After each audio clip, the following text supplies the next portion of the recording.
when God gives you an opportunity like this to fulfill your dream and this door opens, you've got to walk through it. And ultimately, that's what they decided.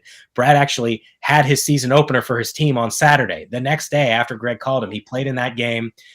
He knew it was going to be it for him because he's always wanted to be a coach, and he always wanted to be a coach at Wisconsin. So today, actually, they boarded a plane from where they are in Spain to another plane in Madrid to Chicago to Madison. And the expectation is he will be here for practice on Thursday, less than a week after this first conversation even happens. So I'm interested to see how he'll add value to the program as a special assistant to Greg Gard. Yeah, and I'm sure we'll get more information on that, and we can follow your work as some of his contributions and more of the Brad Davison story is written. We can talk more about that. On the football front, can you give us the latest on Billy Edwards Jr., Preston Zachman, and Jake Renfro? Where do we stand with those guys?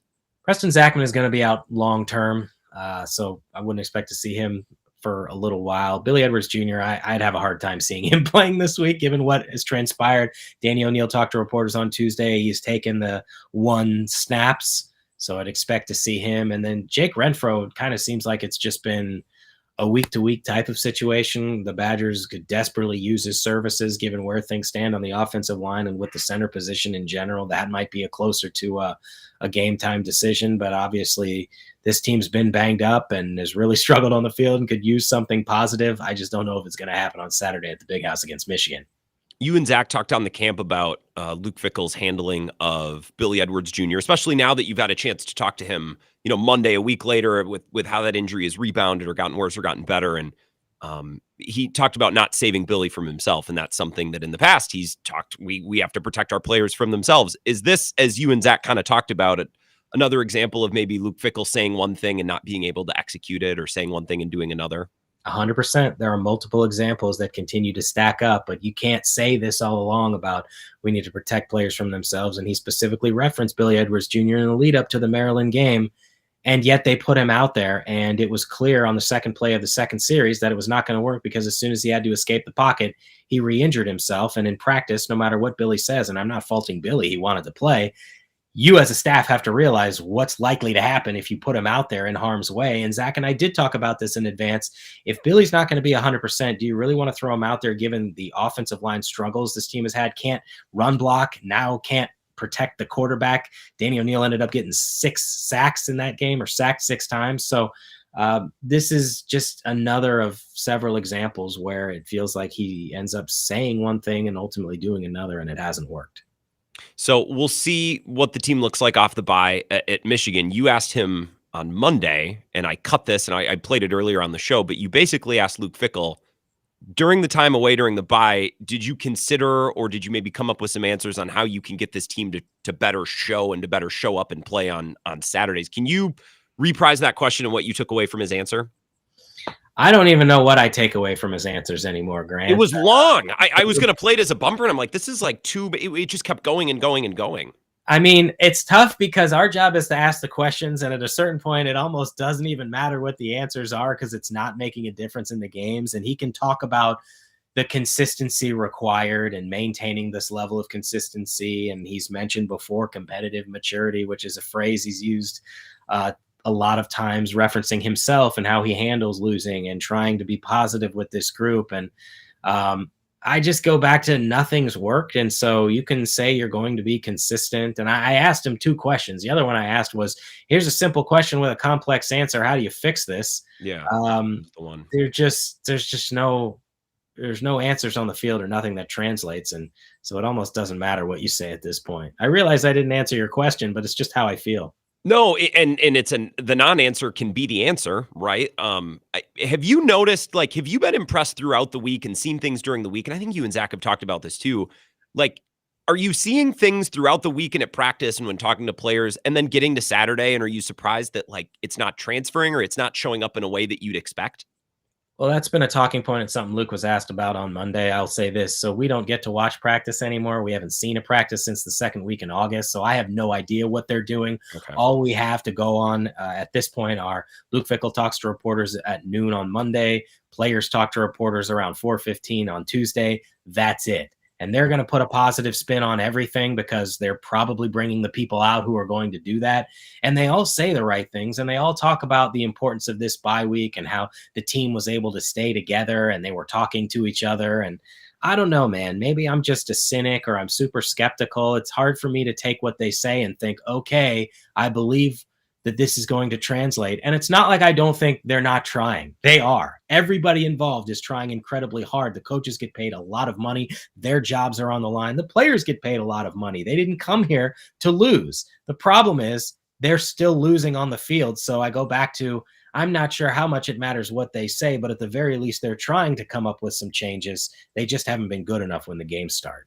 No, and I don't think that's cynical at all. Like Bill and I were talking earlier today. He's like, well, what do you need to see? If they play Michigan close, or if they play, man, I've seen that. We've been doing this for 3 years. Like I saw him play Oregon and Penn State close last year. And I've heard comments about we're feeling like this is trending in the right direction. Then they changed offenses and the results just have kind of been the same throughout. So I think that's reasonable. It would be a little silly, or it would be a little nonsensical to start expecting something to change right out of nowhere in one of these matchups. Jesse Temple is here. Badger Connect and listen to him on the camp with Zach. I've really enjoyed their podcast, weirdly, over the last 2 weeks because this is as bad as it's been. And maybe that's entertaining. Maybe I just get a kick out of it.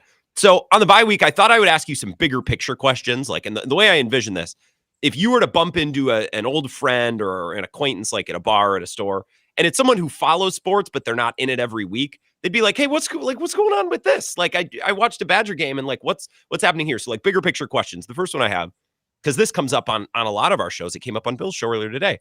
Someone would say, Jesse, I keep hearing that Luke Fickell keeps bringing in all these great recruiting classes, and the recruiting's been great. So why isn't it translating? I'm sure that's something that you're asked. That's a bigger picture question. So let's address that over the bye. What's your take on that?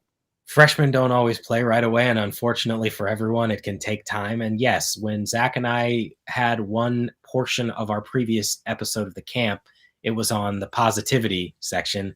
Mm-hmm. And I said, his first 2 full recruiting classes. Now, 2023 doesn't really count because he came so late. They lost most of those guys to the portal, but they're banking on the talent that they signed in 2024 and 2025 to be the backbone of this group for the future. It's just that how many of them are going to play, and if they play, how ready are they right now? I mean, they had 3 redshirt freshmen starting the game a week ago, and as Luke has said, you never want freshmen to play on the offensive or defensive lines at this level. You have to hope that the lumps they're taking now will pay off a couple years from now, assuming everybody is still here.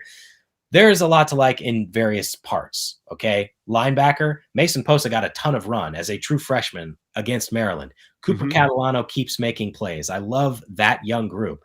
Eugene Hilton Jr. at wide receiver, I think he's got tremendous potential. Their running backs, Darian Dupree and Dylan Jones, are just second-year players. We haven't seen much from them in terms of explosiveness. Maybe some of that is learning the college game. It certainly doesn't help that your offensive line isn't really opening holes. So there is individual talent, but how do you meld that? And I just think it's also harder than ever to keep these guys around. So there's a lot of factors at play, but ultimately Luke Fickell's job is to be able to continue to recruit, but develop these guys enough so they can be contributors in a time where it's harder than ever to keep them around. And when you're not winning, how willing are people going to be to stick around?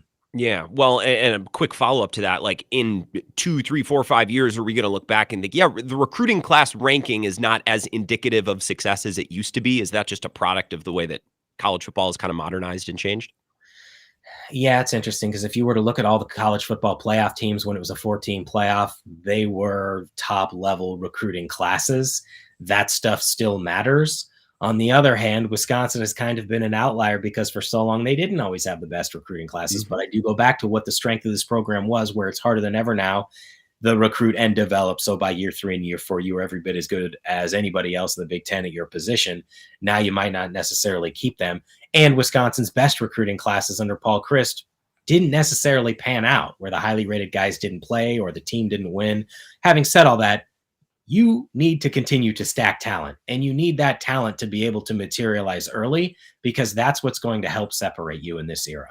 So again, just a couple big picture questions as we're paused over the bye week. Like if someone just watched the first Badger game in a while, hey, I hear they're not doing good, turns on the TV and it's like, what's going on here? They would maybe ask something like, Jesse, they'd ask you like, I thought this whole program is built around the offensive line. My whole life it's been around the offensive line, and I turn on the TV and it looks like one of the weakest units on the field. So how would you explain where the O-line is to someone who maybe isn't following the day-to-day or the week-to-week?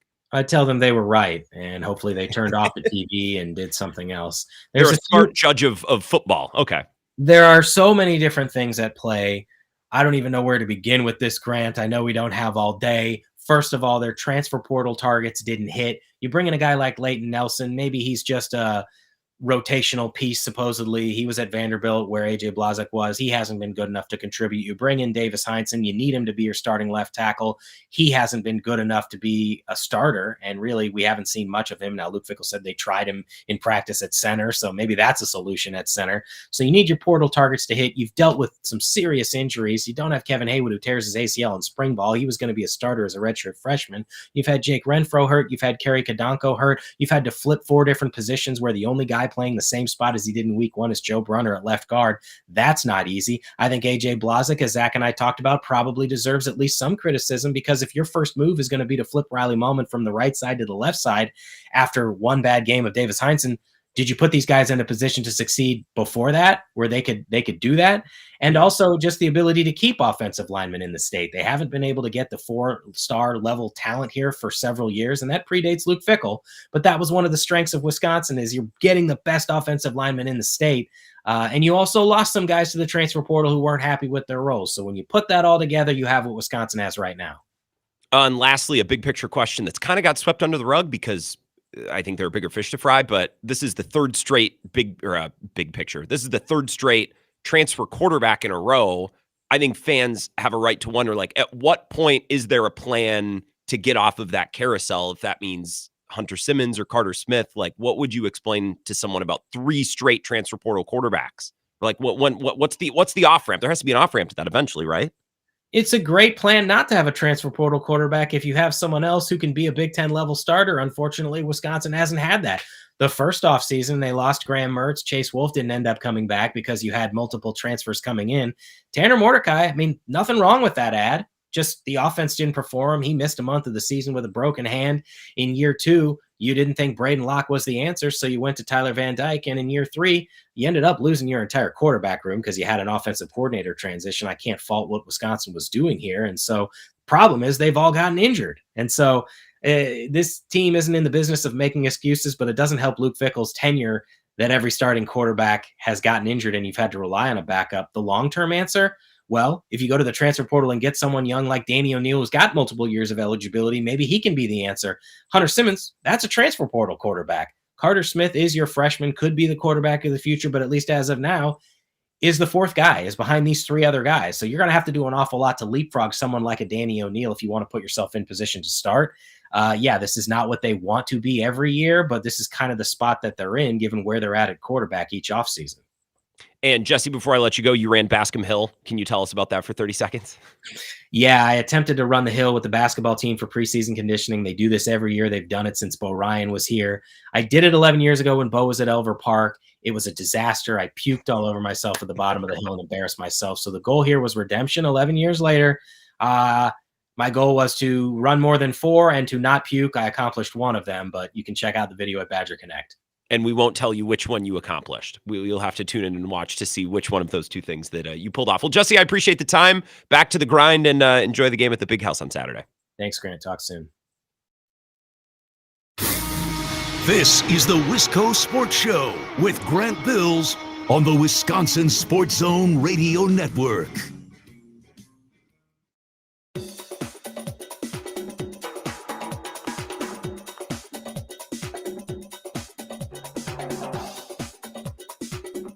The Wisco Sports Show will resume in 3 minutes.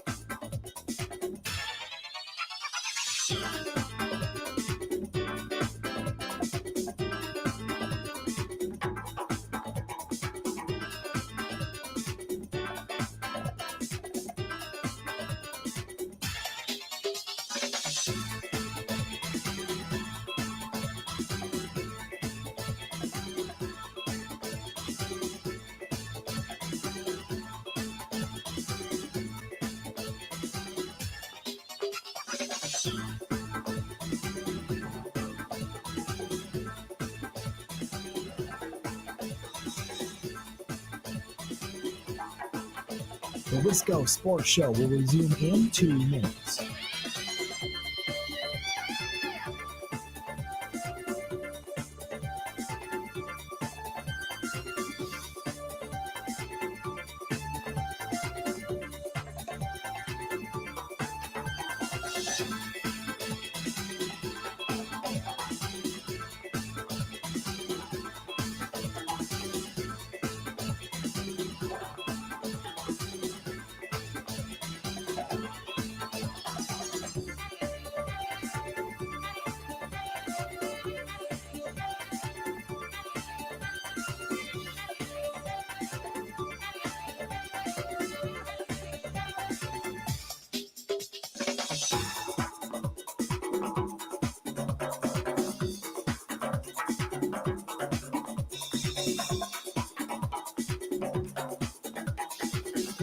The Wisco Sports Show will resume in 1 minute.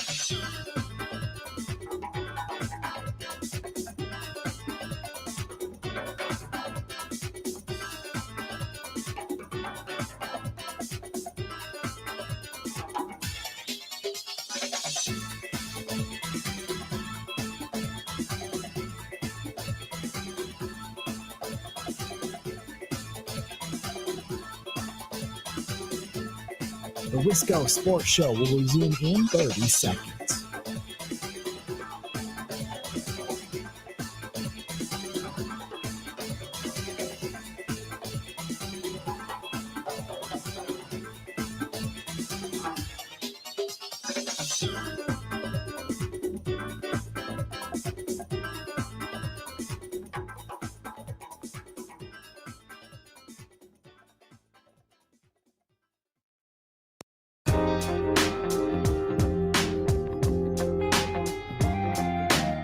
All right, last couple minutes here.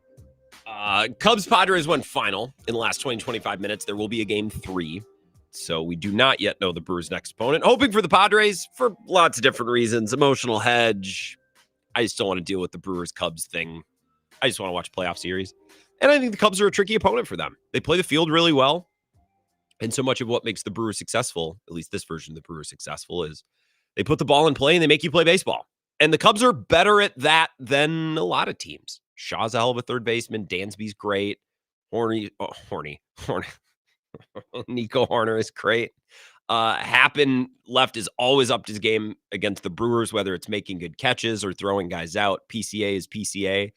Like that's a team that can play ball, literally, and proverbially, when we're talking about a potential matchup with the Brewers. So I just think the Padres, although they can hit home runs, and the offense is there in maybe a way that it's not for the Cubs, but I would rather see the Padres. I think they're a more beatable opponent for the Brewers, especially if their pitching staff is going to be rested.